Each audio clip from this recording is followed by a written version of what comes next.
So I'm Karen Evans, and I teach 6th grade special ed in Michigan, in the United States. Hello. How are you, ma'am? I'm great. How are you? I'm fine, ma'am. This is Subramanya Srinivas, a 7th grade student from Z.P.H.S School, Ilavaram. I would like to ask a question. Can I ask, ma'am? Yeah, absolutely. What are the teaching strategies in special education? So I think that in general education, so just the teaching of regular kids, a lot of teachers just do what is fun, what they think the kids will like. But I think that special education is more closely connected to like medicine, where we don't do anything unless we know that it's guaranteed to work. So we have to have research behind everything we do, because our kids are not learning the way that all the other kids learn. And so we need to make sure that we're using research-based strategies, strategies that are proven to help them learn. What kind of differently abled students do you have in your classroom? Got it. So we have students that have learning disabilities. So they're just as capable mentally with understanding everything, but maybe like reading is particularly hard for them. Maybe they have dyslexia or something like that. We have kids that are completely good cognitively, like their brain is perfect, but they just struggle with math. And then we have kids that have cognitive impairment. So that means that they're not able to learn to the same level that other kids are. And then we also have kids with emotional impairments. So they have very intense behaviors and stuff. They're not able to control their emotions and their feelings, and they kind of are inappropriate in their actions and how they act. I think that personally that to deal with these students, you need a lot of patience. Oh, thank you. Yes. Hello. This is how are you, ma'am? I'm great. How are you? Are you guys all at home right now because it's evening? Yes, I'm also Radhika, fine, ma'am. This is yes, she is at home actually. So oh, nice. they are enjoying their summer break at present. Oh, nice. Yes, Radhika, go ahead. I'm Radhika. I'm in 6th grader. I'm from Z.P.H.S Ilavaram. Can I ask you a question, ma'am? Yeah, absolutely. What is the greatest challenge of a special education teacher? I think the greatest challenge is not the kids, but it's working with adults. So particularly where we have students that have significant behavior problems, oftentimes there's a lot that's happened in their home life that has caused this. They've dealt with a lot of not good situations in their life, a lot of hard times. And a lot of adults just think that they're behaving that way because they're just bad kids, and that's not the case. So I think that being a special ed teacher, you have to be a fierce advocate for your kids and always be trying to show other adults in the building that these are awesome children. They just need a little extra support, and here's some of the ways you can help them. Okay. So what kind of support you get usually from the parents, especially from the differently abled parents? Yeah, so it just depends. My school is in a low income area where there's a lot of substance abuse, and the parents have a lot going on as well. So we have some parents that are super supportive and some that are just really struggling to navigate their own lives. So I tend to just kind of do stuff on my own and within the school community, as opposed to having a lot of support from home. How are you? I'm great. How are you? I like your bows. Fine, ma'am. Hello, ma'am. My name is Farina. I'm an 8th grade student. I'm from Z.P.H.S Ilavaram. Here, my question is, what are some qualities you need to be a successful teacher, the special educational field?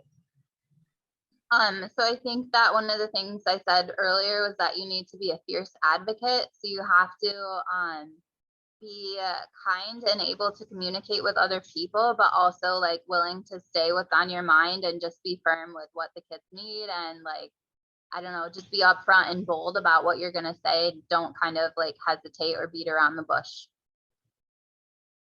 This is Mamata. I'm in 6th grader. Can I ask one question, ma'am? Yeah, absolutely.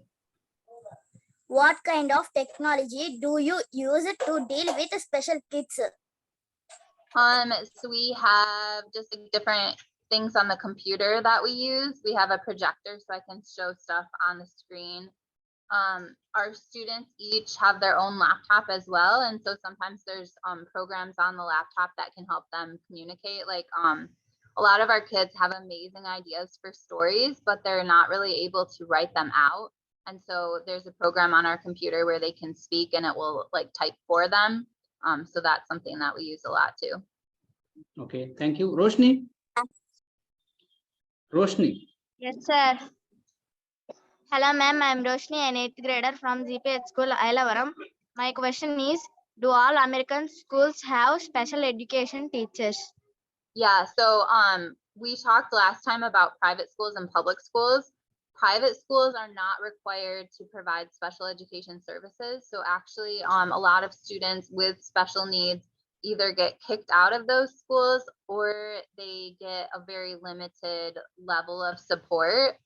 Because what happens is the public school teachers are required to provide a little bit of help to them, but they don't get the same level of help as if they were in a public school.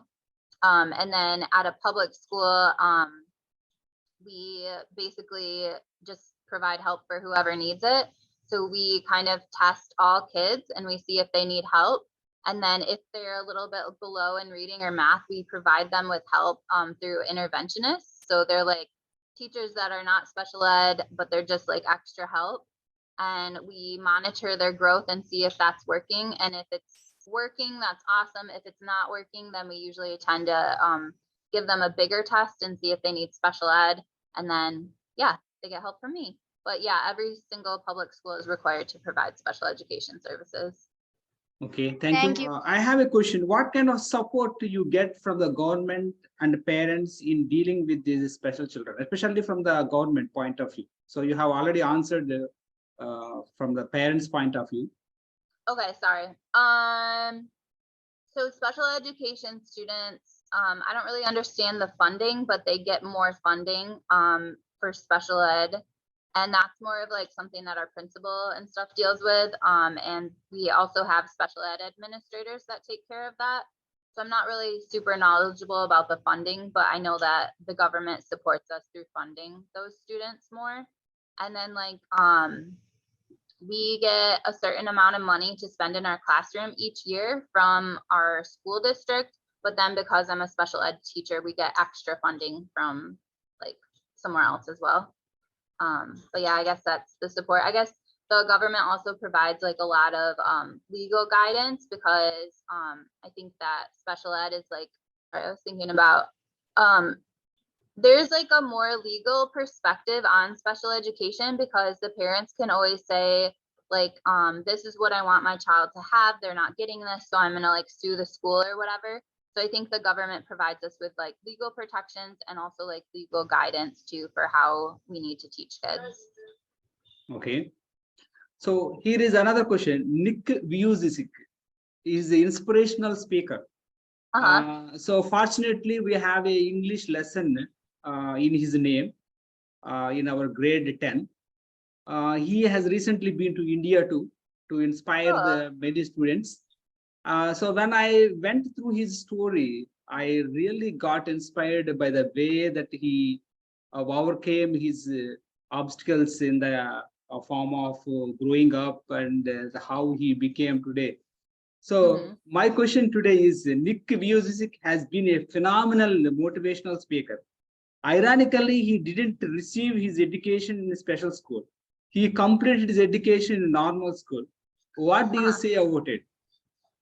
So I think that's awesome. Where I teach, it's not a special school, it's a regular school. So what we do, we try and provide universal design to all kids, which means we're just like making sure that all kids have access to the same learning, but just recognizing that some kids might need different things to access it. So for example, all kids can read a book, but one of the students you spoke to last time, she needed to listen to it on audio, and then she could fully like engage in the book and get excited about it. But she needed that additional support. So universal design is super important in our schools. And then also just inclusions, which it sounds like he was included fully in his school. So our kids are completely included in their classroom. And I do something called co-teaching quite a bit, which is where I push into their regular classroom and I help not just them, but all kids. But then there are times when like, okay, so they can't read. We can give them audiobooks and stuff like that, but I also want to get them to the point where their reading is improving.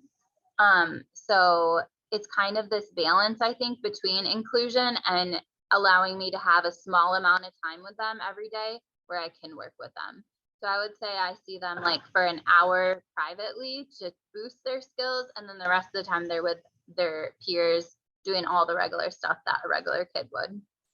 Okay, so I have one more question, and it's very hot here. You can see the sweat on my face, and it's almost 40 degrees here. It's Oh, wow. air conditioner in this room. So my question is, why is a special education teacher a good career to pursue? Is there any demand for the special education teacher? There's loads of demand. Like we definitely need special education teachers. I think it's really fun because I get to teach the way I want to teach. I can do really creative things in my classroom. Like a lot of times I'm teaching reading or math, just playing like active games. Like I'll take the kids outside and we'll do reading or math, or we'll play a game or whatever.